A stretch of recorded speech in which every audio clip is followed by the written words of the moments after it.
Good morning, my freaky darlings. My name is Brooke, and today I'd like to introduce you to a segment called Fangirl Corner. Like most people, I consume a lot of media. Books, TV shows, movies, podcasts, web series. Basically, if it's geeky and it has a platform, I'll watch it. Basically, my writing job is all about writing about those things. I mainly do recaps for TV shows.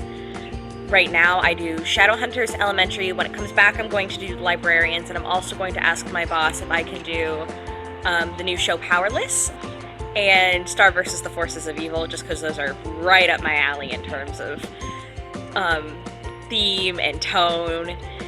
Just anything bright and happy, give it to me. I will watch it. When I go back home for the summer, I also want to start doing reviews of literary-inspired web series that have their basis in popular novels, one of which I'll tell you about today. My favorite right now is The New Adventures of Peter and Wendy, an adaptation of Peter Pan by J.M. Barrie. It is set not in England, but in Neverland, Ohio, and all the main characters are grown up. Wendy says she's 27, and I assume Peter's about the same age, a little bit older.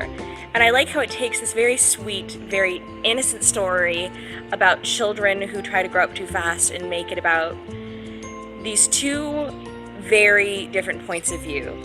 To kind of explain the plot to you, Wendy and her entire family run the newspaper in Neverland called the Kensington Chronicle. But Wendy at 27 wants more from her life. And Peter, who's been her best friend since they were very young children, doesn't want to move on at all. He thinks Neverland is the best place in the world and never wants to leave. So when Wendy gets a job in a big city, the question becomes, what do you do to be happy? Do you stay with the people who love you, or you go chase your dreams? And I love what The New Adventures of Peter and Wendy has to say about growing up versus holding on to childish ways. Because I feel like they show that both Peter and Wendy have very valid ideas about both of those things. Peter never wants to grow up, and of course, because he's Peter Pan, and wants everything to stay the same, and Wendy wants new things. And the question really becomes in the show, is that possible? Can you have both? And I think the answer they're leaning towards is yes. Also, Wendy is also everything I just kind of want to be in life. The actress who plays her, Paula Rhodes, I want to say. She's wonderful. Michael he's of course the youngest, and he's bright, and he's funny, and he's happy, and he's very sweet, and wears his heart on his sleeve. John is the straight man, and he's so serious, but there's a sincere romantic heart underneath all of it.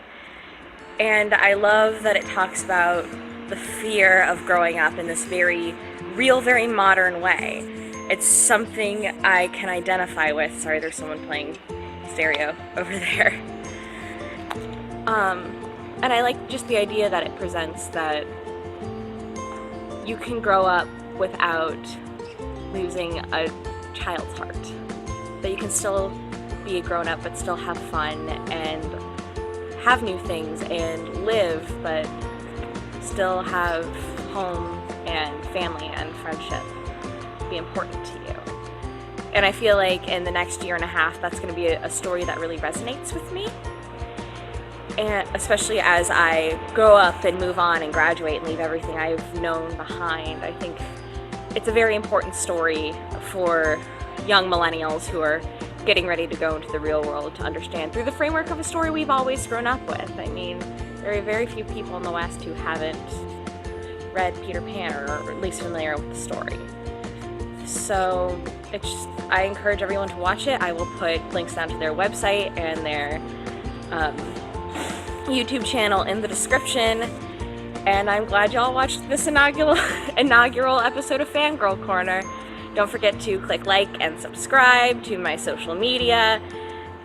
Make sure to check out all the links I put in the description, and I will see you later, freaky darlings.